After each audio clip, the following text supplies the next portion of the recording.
She left her last $5 as a tip with a note. The diner's owner followed her into the blizzard. It was the kind of December night that made you forget what warmth felt like. Snow had been falling since 3 in the afternoon, the kind that didn't mess around, thick and relentless, turning the small town of Millbrook, New Hampshire, into something out of a snow globe somebody wouldn't stop shaking. By 8 o'clock, the streets were buried under half a foot of white, and the wind was starting to howl like it had a personal grudge against anything still standing. Inside Sally's diner, though, the world felt different. The windows glowed amber against the darkness, frost creeping up the corners of the glass. The jukebox in the corner was playing something old and scratchy, some Patsy Cline number about falling to pieces. The smell of coffee, bacon grease, and cinnamon rolls hung thick in the air, the kind of smell that wraps around you and doesn't let go. A handful of regulars sat scattered across the red vinyl booths, nursing mugs and talking low, waiting out the storm. In the kitchen, a man stood over the griddle, navy apron tied around his waist, sleeves rolled up to his elbows. James Holland didn't look like a CEO, didn't look like a man who owned half the commercial real estate in the state. He looked like a cook, flour dusted on his forearms, a smudge of grease near his collar, dark hair just starting to gray at the temples. That's exactly what he wanted. He'd been working here under the name Jim for nearly 3 years now, ever since he bought the place. Nobody asked questions. Nobody knew. That's how he liked it. He flipped a burger, watched the edges sizzle, and let the noise of the diner fade into the background. This place used to be Sarah's, his wife. She'd worked here as a waitress back before they got married, back when her dreams were still small and bright, tied up in things like Sunday morning pancakes and a yellow awning with her name on it. She'd wanted to buy this diner someday, turn it into what she called a warm place for cold hearts, but she never got the chance. 4 years ago, a patch of black ice in a delivery truck took that chance away. Took her away, took the baby girl she'd been carrying too. James had bought the diner 6 months after the funeral, told himself it was an investment. Truth was, he just couldn't let it go. Couldn't let her go. So he came here nights and weekends, put on the apron, kept the menu exactly the way she would have wanted, and cooked. It was the only thing that still felt like living. The bell above the door chimed, and a gust of icy wind shot through the diner. James glanced up through the order window. A woman stepped inside, shoulders hunched against the cold, dragging a little girl behind her. The kid couldn't have been more than 5, wearing a pink puffy coat that had seen better days and a backpack way too big for her small frame, bright green with a cartoon turtle on it. The woman, blonde hair damp and clinging to her cheeks, looked around like she was trying to decide if she belonged there. She didn't take off her coat. They slid into the corner booth by the window, the one with the torn spot in the seat that nobody ever bothered to fix. The little girl, Daisy, climbed up on her knees to look outside at the snow, her breath fogging up the glass. The woman, Nina, pulled a small change purse from her pocket and opened it under the table, trying to be discreet. James watched her count, watched her lips move just slightly as she did the math in her head. Betty, the night waitress with the big heart and the bigger hair, wandered over with a pot of coffee. James couldn't hear what they said, but he saw Nina shake her head at the coffee, saw her point to the menu, saw the way her finger hesitated before landing on the cheapest thing there. 1 hot chocolate, 1 grilled cheese. They were gonna split it. Something in James's chest tightened. He turned back to the griddle, cracked 2 eggs without being asked, grabbed the bread, buttered it heavy. When he slid the plate across to Betty, he added a bowl of tomato soup, steam rising off the top. "Tell him the cook made too much," he said, voice low. "On the house." Betty gave him a look, the kind that said she knew exactly what he was doing, but she didn't argue. She just smiled and carried it out. James watched through the window as Daisy's eyes went wide, as Nina's hand went to her mouth. The kid whispered something, and Nina nodded, tears shining in the diner lights. They ate slowly, like they were trying to make it last. An hour later, the diner had mostly cleared out. The blizzard was getting serious. Betty was wiping down tables when Nina stood up, helped Daisy into her backpack, and pulled her coat tight. She glanced toward the kitchen, but James stepped back into the shadows. He didn't know why. Didn't want her to feel watched, maybe? Didn't want to make it weird. Betty walked over to clear the booth and stopped. Her face changed. She picked up something from under the coffee mug, a $5 bill, and a napkin folded in half. She unfolded it, read it, and her hands started shaking. She walked straight into the kitchen, didn't say a word, just handed it to James. The handwriting was shaky, cramped, like someone who didn't have much practice writing notes anymore. It said, "Thank you for the warmth. God bless the cook. This is all I have, but kindness is worth everything. Dash in." James read it twice. His throat went tight. He looked up, out through the window toward the parking lot, and saw them. Nina and Daisy walking through the snow toward the far corner of the lot where the streetlights barely reached. They weren't heading toward the road. They were heading toward an old sedan, windows covered in ice, hood buried in snow. The car wasn't running. They weren't driving somewhere warm. They were sleeping there. James didn't think. He ripped off his apron, grabbed his coat off the hook, and pushed through the back door into the freezing night. Snow hit his face like needles. The wind tried to shove him back. He didn't stop. Ahead through the white, he saw the car door open. Saw them climb inside. Saw the door shut. No headlights, no exhaust, nothing. He kept walking. By the time he reached the car, his lungs were burning from the cold. He could see them through the fogged window. Nina was wrapping every piece of clothing they had around her daughter. The little girl was shivering, and James knew right then, standing in a blizzard outside a broken-down car, that this was the moment. The one Sarah used to talk about. The moment you stop hiding and you do something that matters. He knocked on the window. Nina's head snapped toward the window. Through the fogged glass and the dark, she could barely make out a shape, a man standing in the blizzard like he'd lost his mind. She cracked the window an inch, just enough to hear him over the wind. "We're fine," she said, voice shaking from the cold. "We're just waiting for the storm to pass." James wiped snow from his face. He could see her breath in the car, could see the little girl bundled up in what looked like 3 jackets and a blanket that had been folded and refolded so many times the edges were frayed to nothing. "Ma'am, it's 15 degrees out here," he said, keeping his voice calm, steady. "The storm's only getting worse. National Weather Service says we're going to hit below zero by midnight. Please let me help you." Nina shook her head. "We don't need charity." But her lips were trembling, and not just from the cold. She was scared. Scared of being seen, scared of being judged, scared of needing someone and having them turn away. Then Daisy's small voice came from under the pile of coats. "Mommy, I'm really cold." And that little sentence broke something in Nina's face. Her eyes squeezed shut. A tear slipped down her cheek and froze halfway. James bent down so he was eye level with the window. "The diner's got a storage room in the back. There's a cot, a space heater, clean blankets. It's warm. You can lock the door from the inside. Just for tonight. I swear, no strings. Just please don't let her freeze out here." Nina looked at him for a long time, searching his face for the catch, the angle, the thing that would cost her later. But all she saw was a man standing in a blizzard, snow piling up on his shoulders, asking her to come inside. She didn't have a choice anymore. She nodded. The storage room was small but clean, tucked in the back corner of the diner near the kitchen.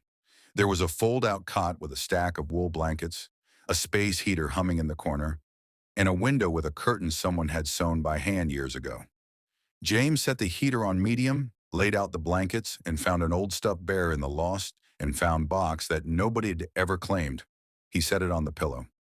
"Door locks from the inside," he said, not looking directly at Nina. He didn't want her to feel trapped. "Bathroom's just across the hall. If you need anything, I'll be in the kitchen for another hour or so." Daisy was already sitting on the cot, holding the stuffed bear like it was made of gold.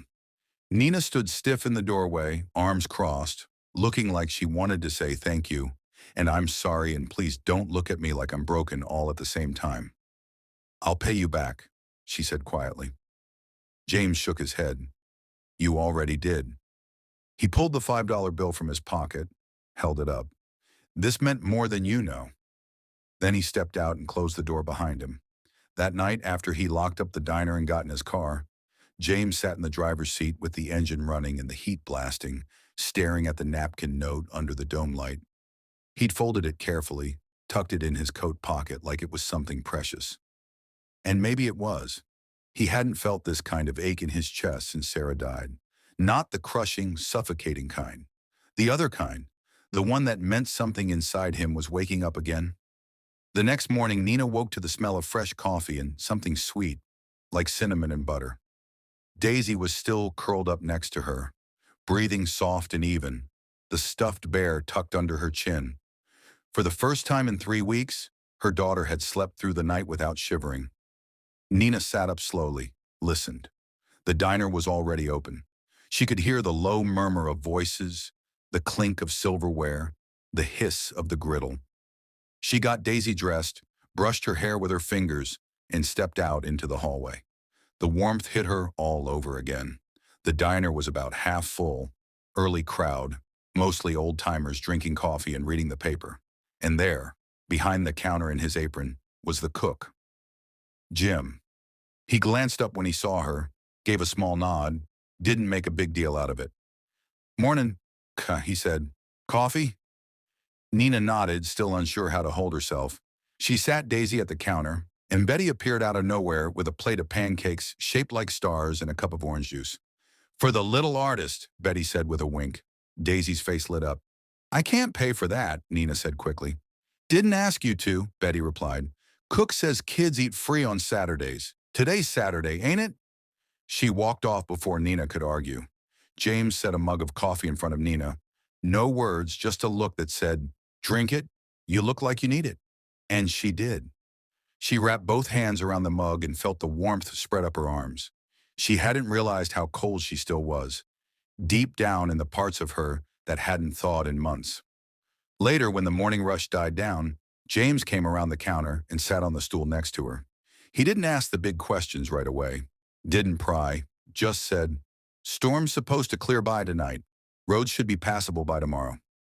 Nina nodded. "We'll get out of your way." "You're not in my way." She looked at him then, really looked. His eyes were kind but tired, the kind of tired that didn't come from one bad night. It came from years. "Why are you doing this?" she asked. James was quiet for a minute. Then he said, "Because somebody should." That afternoon, Daisy sat in the corner booth with a pile of napkins and 3 crayons, drawing pictures while Nina wiped down tables and refilled ketchup bottles without being asked. She needed to do something, needed to feel useful, like she wasn't just taking. James watched her work from the kitchen.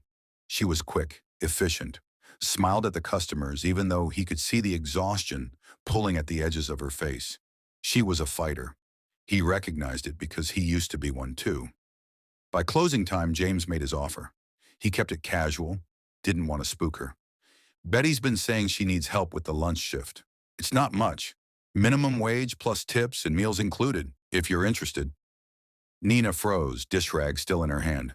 "Are you serious?" "Wouldn't offer if I wasn't."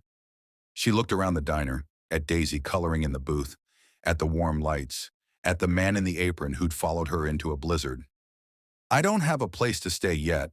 My car's still broken down, and "Storage room's yours till you get back on your feet," James said. "However long that takes." Nina's voice cracked. "Why would you do that for a stranger?" James looked down at his hands, scarred from years of grills and fryers and knives. "Maybe I'm tired of being one." That's when Daisy coughed. Just once, but it rattled deep in her chest. Nina's head whipped around. Daisy coughed again, harder this time, and her little face scrunched up. Nina was at her side in 2 seconds, hand on her back. "Baby, you okay?" Daisy nodded, but she kept coughing, and James saw the fear flash across Nina's face. The kind only a mother knows. The kind that says this isn't just a cold. By midnight, that fear would be proven right. By midnight, they'd be racing through snow-covered roads toward the hospital. And by midnight, James would realize he wasn't just helping a stranger anymore. He was fighting for family. 3 days later, Daisy's cough turned into something that wouldn't quit. It started small, just a tickle that made her clear her throat between bites of pancake. By dinner, she was wheezing. By bedtime, she couldn't catch her breath. Nina tried everything. Warm steam from the shower, propping her up with pillows, rubbing her back in circles like her own mother used to do. Nothing worked. Around 11 that night, James heard the panic through the storage room door. He didn't knock, just pushed it open. Nina was holding Daisy upright, tears streaming down her face, and the little girl's lips had a tint of blue around the edges. "Hospital," James said. "Right now." The ER at Millbrook General was the kind of bright that made everything feel worse. Fluorescent lights buzzing overhead, that sharp antiseptic smell that got in your nose and stayed there. A nurse took Daisy back immediately, oxygen mask over her small face, and Nina had to let go of her hand. She stood there shaking, not from cold this time, from the kind of fear that starts in your gut and spreads everywhere. James stood next to her, didn't touch her, didn't say it's going to be okay, because he knew better than to make promises like that. An hour later, a doctor came out, younger guy with tired eyes and a tablet in his hand. "She's stable," he said, and Nina nearly collapsed. "Severe asthma attack complicated by early pneumonia. We've got her on a nebulizer and started antibiotics. She'll need to stay a couple days for observation." "Okay," Nina whispered. "Okay, thank you. Then she stopped. "How much is this going to cost?" The doctor glanced at his tablet. "Without insurance, you're looking at around 3,500, give or take, depending on how long she stays." Nina's face went white. James stepped forward. "Put it on my account," he said. "All of it." The doctor nodded like it was nothing and walked off. But Nina turned on James, eyes wide. "Jim, no. Absolutely not. I can't let you." "She needs help," James said, voice firm. "We'll figure out the rest later." "There is no later," Nina said, voice breaking. "I can't pay you back. I don't have anything. Don't you get that?" "I don't care." And that's when she saw it. The way the doctor didn't ask for his insurance, didn't ask for a credit card, just nodded and walked away like James Holland was somebody. Like his name carried weight. And suddenly the pieces started clicking together in her head. Pieces she'd been too tired and desperate to notice before. The next morning, Nina left Daisy sleeping under the nurse's watch and went back to the diner.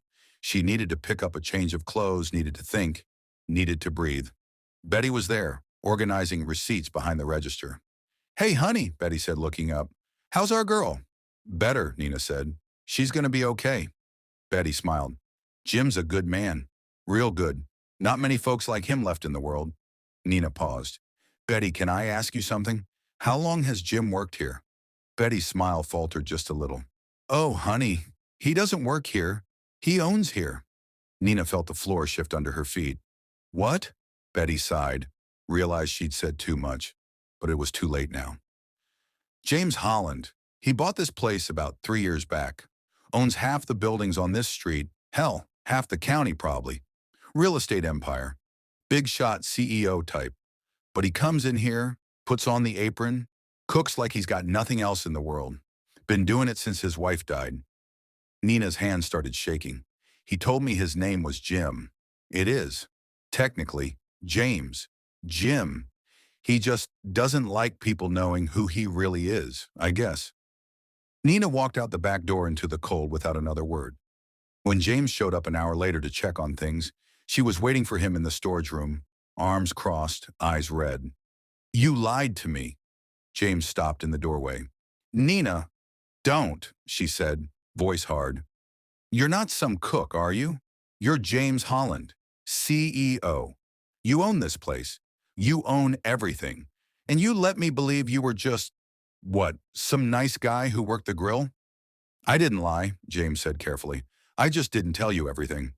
"That's the same damn thing," Nina's voice cracked. "The car repairs that mysteriously got cheaper? The groceries that showed up in here that you said were donations? You paid for all of it, didn't you?" James didn't answer. He didn't need to. "Was this all some kind of game to you?" Nina's tears started falling now. Angry, hurt. Rich guy plays undercover boss, helps the pathetic homeless lady, feels good about himself. "That's not what this was," James said, stepping closer. "Then what was it?" Nina shot back. "Because from where I'm standing, it looks like you saw some broken woman with a sick kid and decided to play savior. Did it make you feel better? Did it make you feel like you saved someone since you couldn't save your wife?" The words hit him like a fist. James's face went pale. "Don't," he said quietly. But Nina couldn't stop. "I can't be your second chance, James. I can't be the thing that makes you feel less guilty. Me and Daisy, we're not some project you get to fix. You think that's what this is? James's voice rose now, the control slipping. You think I followed you into a blizzard because I needed a project? Then why? Nina shouted. Why did you do any of this? Because I was dying. The words ripped out of James like they'd been buried for years. I've been walking around dead for 4 years, going through the motions, hiding in this diner because it's the only place I still felt close to her. And then you walked in with your daughter and your last $5. And for the first time since I buried my wife, I felt something again. I felt alive. Nina stared at him, chest heaving. James's voice dropped to a whisper. I didn't help you because I felt sorry for you. I helped you because you saved me first and you didn't even know it. The silence stretched between them, thick and fragile. Nina wiped her face with the back of her hand. I can't do this, she said, voice hollow. Daisy gets discharged tomorrow. We're going to my sister's in Vermont. Thank you for everything, Mr. Holland. I mean it, but we're done. She walked past him, and he didn't stop her. He just stood there in the storage room that still smelled like her shampoo and Daisy's crayons. And for the second time in 4 years, James Holland felt his heart break. That night, alone in his apartment overlooking the town, James sat in the dark with a glass of whiskey he didn't drink. On the table in front of him was Daisy's drawing, the one with the 3 stick figures and the angel watching from above.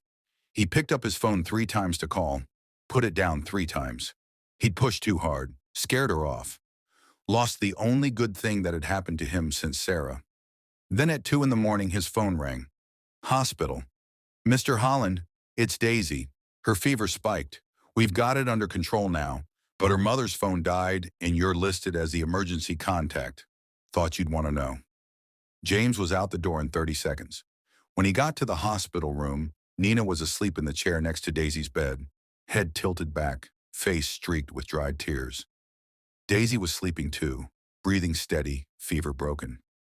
He stood in the doorway, just watching them, and he realized something Sarah used to tell him. Love isn't about saving someone. It's about showing up, even when it's hard, especially when it's hard. He pulled up a chair on the other side of the bed and waited for morning. 1 year later, Christmas Eve came to Millbrook with a kind of snow that didn't punish, just blessed.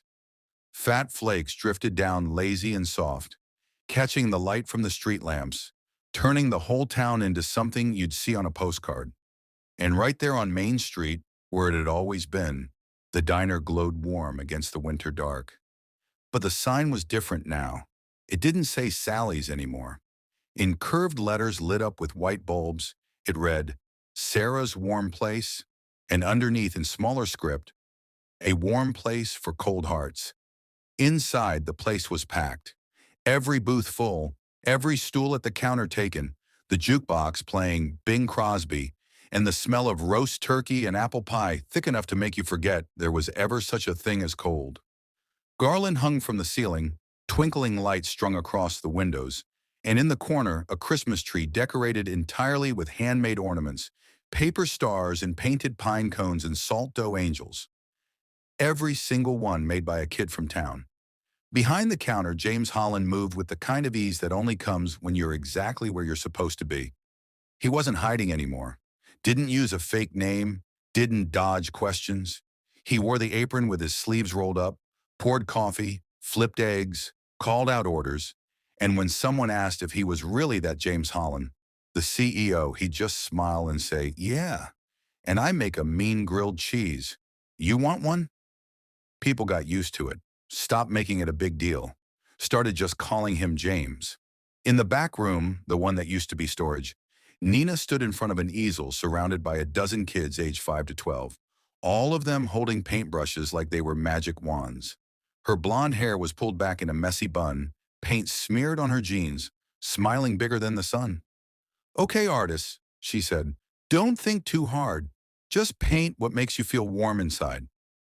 The kids went wild, slapping color on canvas, laughing, arguing about whether blue could be a warm color, and Nina moved between them like she'd been born to do this. Turns out she had been. She'd finished her art education degree that summer, started teaching part-time at the elementary school, and every Saturday, She ran a free class right here in the diner for any kid who wanted to come. And right in the middle of the chaos, leading a mini lesson on how to blend yellow and orange, was Daisy. 6 years old now, healthy as a horse, hair in two braids tied with red ribbons, wearing a little apron that said Junior Artist across the front. She had an inhaler on a lanyard around her neck, just in case, but she hadn't needed it in months. She was showing a younger kid how to make a sun look like it was actually glowing, her voice patient and sure. And if you didn't know her story, you'd never guess this was the same little girl who'd nearly stopped breathing in a frozen car a year ago. As the evening wound down and the last of the dinner crowd filtered out into the snow, James flipped the sign to closed and locked the door. The staff had already gone home. It was just family now. Nina came out from the back room, wiping paint off her hands, Daisy skipping behind her, humming Jingle Bells off key. James met them in the middle of the diner, wrapped his arms around both of them, and just held on. "Merry Christmas," he said into Nina's hair. She leaned back, looked up at him, and smiled. "Merry Christmas, husband." The rings on their fingers caught the light, simple gold bands they'd exchanged 6 months ago in a little ceremony right here in the diner with Betty, crying in the front row, and Daisy as the flower girl who'd thrown petals like confetti and stolen the whole show. Daisy tugged on James's apron. "Daddy, can we do the thing now?" James grinned. "Yeah, baby, we can do the thing." He walked over to the wall near the register where a large framed picture hung, the original napkin note Nina had left that first night, carefully preserved behind glass. Next to it was a photo of Sarah, young and bright and smiling in her waitress uniform. And next to that, a new photo, James, Nina, and Daisy standing behind the counter, arms around each other, laughing at something nobody else would ever know. Underneath the frames, a small plaque read, "The Sarah and Nina Holland Foundation, providing emergency housing and support for families in crisis." They'd launched it officially in the fall. 3 transitional apartments above the diner, fully furnished, rent-free for up to 6 months while families got back on their feet. Job training programs, childcare assistance, even a small scholarship fund for parents going back to school. It was Sarah's dream and Nina's second chance all rolled into one, and it was changing lives, one family at a time. Daisy pulled out a new drawing from her backpack, carefully unfolded it, and held it up. It showed the diner with snow on the roof, 4 stick figures standing in front, and up in the corner, a small angel with a halo and wings watching over them all. Underneath in her neat handwriting, it said, "Our family, and the angel who brought us together." James took it with hands that shook just a little, cleared his throat twice before he could talk. "This one's going on the fridge at home," he said. Nina kissed his cheek. "She's been working on it all week." They were about to head out the back to the car when a knock came at the front door. James turned, squinting through the glass. A young woman stood outside, maybe 25, 26, holding the hand of a little boy who couldn't have been more than 4. They both looked frozen, looked scared, looked like they'd run out of options about 3 towns ago. The woman saw James looking and mouthed the word, "Sorry," started to turn away. James unlocked the door and pulled it open. Cold air rushed in. "We're closed," he said gently, "but come on in. Can't have you standing out in the snow." The woman hesitated. I don't have much money. I just saw the lights and thought maybe." "Doesn't matter," James said, stepping aside. "Come in. Get warm." She stepped inside, the little boy clutching her leg, eyes wide. James locked the door behind them, gestured to a booth. "Sit. Let me make you something hot." He looked back at Nina, and she was already filling the coffee pot, already pulling out the hot chocolate mix. Daisy was dragging her box of crayons over to the little boy, asking him if he liked to draw. The woman sat down slow, like she didn't trust it yet. "I can pay a little," she said, pulling a few crumpled bills from her coat pocket. "It's not much, but—" James held up a hand. "Keep it. You're going to need it more than we do." He brought over 2 mugs, set them down gently. "I'm James. This is my wife, Nina, and that's our daughter, Daisy. What's your name?" "Carly," the woman whispered. "And this is Ben." "Well, Carly and Ben, welcome to Sarah's warm place." James sat down across from her. We've got food, we've got heat, and if you need a place to stay tonight, we've got that too. No strings, no judgment, just a warm place for folks who need one. Carly's eyes filled with tears. Why would you do that for strangers? James glanced over at Nina, who was smiling at him from behind the counter. He thought about a night 1 year ago, a $5 bill, a note on a napkin, a blizzard, and a choice. Because someone did it for us once, he said, and it changed everything. Later, after Carly and Ben were settled in one of the upstairs apartments, after Daisy had fallen asleep in the back seat of the car, clutching her stuffed bear, after James and Nina pulled into their driveway and sat for a moment in the quiet dark, Nina reached over and took his hand. You know what Sarah would say if she could see all this? James smiled. What? She'd say you finally figured it out. Figured what out? Nina squeezed his hand. That a warm place isn't a building. It's what you do when someone's standing in the cold. And somewhere in the snow that kept falling soft and sure, in the glow of the diner lights that never went out, in the laughter of a little girl who once handed a stranger half her heart on a napkin, a miracle kept on living. Not because it was magic, but because someone, one night, chose kindness over comfort, chose love over fear, chose to follow a stranger into a blizzard. And sometimes that's all it takes to change the whole damn world. If this story touched your heart, warmed something inside you that maybe you didn't know was cold, we'd be honored if you subscribe to Shepaw Tales and hit that bell icon. Your support keeps us bringing you these tales of hope, second chances, and the kind of love that saves us when we need it most. Drop a comment and tell us about a time someone showed you unexpected kindness. We read every single one. Thank you for being here, for listening, for believing that goodness still exists. Until next time, stay warm, stay kind, and never underestimate the power of showing up for someone when it matters.